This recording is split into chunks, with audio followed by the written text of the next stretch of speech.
On va passer au dernier candidat de cette première session de pitch.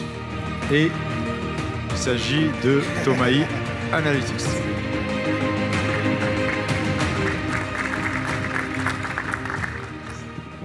Bonsoir. Je pense en fait qu'il y a une chose qui est certaine ici, c'est que chaque entreprise qui existe a besoin d'avoir de bons outils qui permettent de comprendre la satisfaction client. Le problème, c'est que pour les entreprises en fait qui opèrent en Afrique, donc ils sont confrontés à des problèmes liés à la compréhension en fait des dialectes locaux. Parce qu'aujourd'hui, donc en Afrique, on a à peu près 2000 langues qui sont parlées, et il y a seulement à peu près 50 langues qui sont supportées par la plupart des solutions les plus efficaces dans le domaine du traitement du langage naturel. Et ça pose problème parce que il y a beaucoup de data qui est générée par jour par les entreprises, que ce soit générée sur les call centers, et ces data-là n'est pas analysée justement parce qu'il n'y a pas des outils nécessaires pour le faire. Et justement, en fait, chez Tomaï, nous essayons en fait d'aider les entreprises à mieux comprendre leurs clients en proposant une plateforme qui permet de justement améliorer la satisfaction de leurs clients dans les pays émergents dans un premier temps et par la suite donc, dans le monde entier, pourquoi pas. Plus concrètement, le bénéfice en fait qu'on peut avoir en adoptant notre solution, c'est que nous, on essaie de faire passer de moins de 5% de data interne qui est analysée aujourd'hui par la plupart des entreprises à peu près 100% carrément. Et la raison, c'est qu'aujourd'hui, ça se fait manuellement, et nous, avec notre solution, on va juste permettre à l'entreprise de venir juste uploader tout ce qu'ils ont, que ce soit en fait des audios issus des conversations téléphoniques dans le centre d'appel, que ce soit des chats. Une fois qu'on upload ça, on va directement avoir en fait toutes les insights qu'il faut, que ce soit des recommandations ou l'ensemble des sujets les plus abordés par les clients. Et ça permet également en fait de gagner du temps en termes de contrôle qualité. Ça permet justement d'améliorer la satisfaction client et tout ce qui est Net Promoter Score. Plus concrètement, notre business model, donc il y a en fait une offre. On a une plateforme Analytics qui contient tout un package avec un système de compréhension du speech vers le texte et un système également qui va proposer des recommandations en utilisant la Generative AI sur comment on peut améliorer nos services, comment on peut conseiller nos agents à mieux en fait proposer les solutions les plus adéquates. Et actuellement, on est en cours de développer un autre POC qui consiste à faire des agents augmentés. Mais en attendant, donc, il y a également des API avec des formules horaires qu'on propose, que ce soit des API sur des bots hiver ou bien en fait, sur tout ce qui est speech-to-text ou text-to-speech. Aujourd'hui, nous avons en fait nous avons pu avoir le soutien de pas mal en fait, d'entreprises qui nous ont fait confiance. Et on essaie de juste améliorer cela, donc diversifier nos activités, avoir de plus en plus de clients. Quant à notre équipe est composée de personnes qui sont issues de différents milieux, qui sont issus du milieu de la linguistique, parce qu'il faut toujours avoir des gens qui sont spécialisés dans le domaine, et également des gens qui sont issus en fait, de tout ce qui est recherche dans le domaine de la data et de l'IA. Merci beaucoup.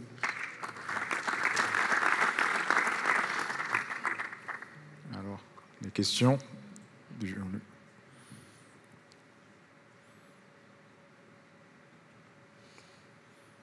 C'est les membres du jury ont des questions à poser.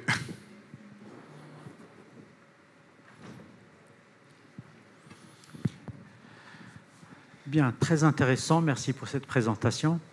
Alors, la reconnaissance de la parole aujourd'hui, je pense qu'effectivement, elle n'existe pas pour la Darija, ou en tout cas, je ne connais pas de système fiable pour la Darija marocaine. Alors, si on passe aux pays subsahariens, il y a dans chaque pays des dizaines de dialectes, etc. Et donc, je ne pense pas que l'Occident va développer des systèmes de reconnaissance de ces dialectes pour pouvoir ensuite les rendre, je dirais, compréhensibles par des systèmes de prise de commande, etc., etc.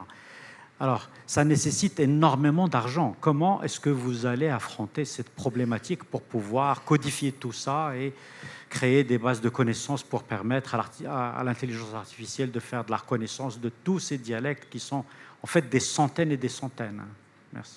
Ouais, exactement. Donc c'est vraiment ça en fait la problématique qu'il y a, c'est que donc il y a énormément de langues Et il y a énormément, bien sûr, en fait, de data à obtenir. Le truc, en fait, c'est qu'avec nous, on ne va pas juste aller développer des solutions, donc s'il n'y a pas un besoin.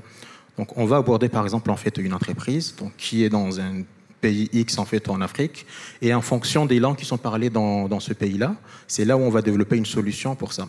Donc, et naturellement, donc, c'est un tout petit peu compliqué parce qu'il va falloir avoir une séance de monitoring de la data qui existe, essayer de voir est-ce qu'il y a des bases de données qui sont open source qu'on pourra utiliser pour concevoir ces modèles. Et également, si on n'arrive pas à trouver ces datas-là, donc là, par la suite, c'est là où on commence à voir comment on va pouvoir faire de la labellisation manuelle. Donc franchement, des fois, ça demande que ça soit fait manuellement. Et ça, il y a des tarifs qui existent, qui ne sont pas très élevés.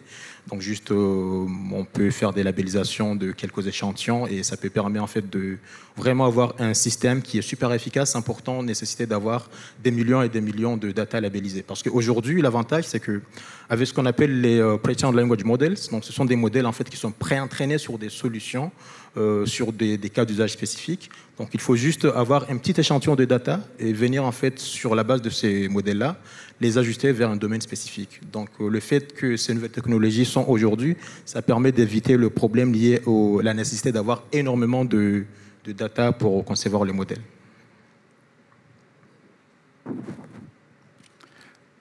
Donc, en fait, ma question, c'est une question de néophyte, si je puis dire, parce que ma compréhension, c'est que le modèle s'appuie sur l'intelligence artificielle. Ouais. Mais justement, est-ce que le revers de la médaille, est-ce que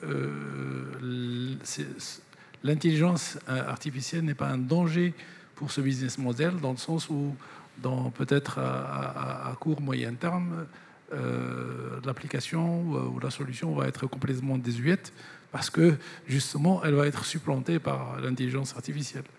Autrement dit, elle va être accessible à tout le monde, on n'aurait pas besoin de Tomaï pour ça. Hein. Ouais, il y a le risque, bien sûr, parce que surtout vu que le domaine, ça évolue d'une manière exponentielle, donc il y a le risque.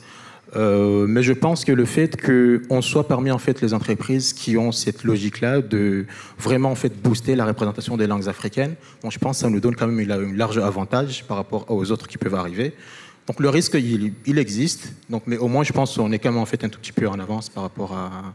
On est un peu préparé à ça, donc on va dire. Mais justement, où est-ce que vous en êtes aujourd'hui? Je suis très curieux de savoir où est-ce que vous en êtes, c'est quoi les typologies de use case sur lesquelles vous travaillez, quelles sont les langues sur lesquelles vous travaillez actuellement?